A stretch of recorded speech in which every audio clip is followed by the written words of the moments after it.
What's up guys, welcome back to the channel. So today we are working on a Mercedes E-Class. This is quite an old car, and there is particularly a lot of damage on the paint, and especially because it's black. So this is the car.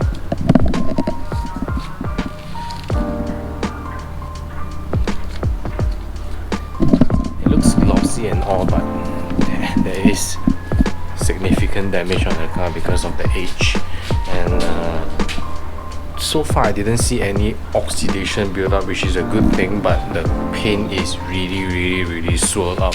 So I'm gonna spend the day cleaning and then possibly polishing some panels, and then hopefully we can find the perfect formula for the car, and then we can finish the car off with a flawless mirror finish, hopefully.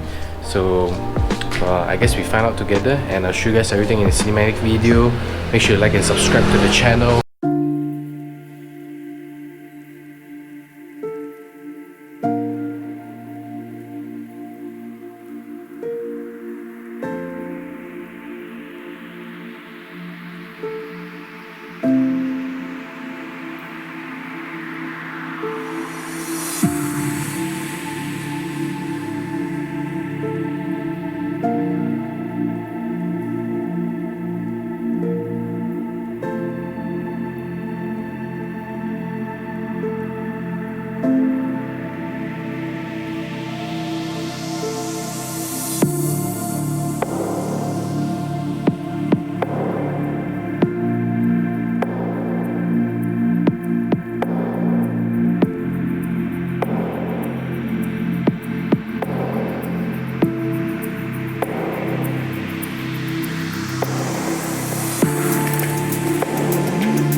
Yo guys, so it's day 3 of working on the Merc and I'm finally done with it. As you can see in the finishing shots of in the cinematic video, and then I just got it, I just handed the car over back to my client, and then he exchanged his car for his CRZ. Yep guys, so tomorrow I'll be starting work on this car, and then hopefully nothing complicated because there is 3 repainted surveys: the fender, the door, and the rear quarter panel. So hopefully nothing complicated. Same, I'm gonna do a paint correction on the car, and then decontamination as well as a coating on the car. So yeah, I guess I end the video here, and I will see you guys at the next video when I'm doing the CRZ. So remember to like, share, subscribe to the channel, press on the bell button for post notifications, and I will see you guys soon.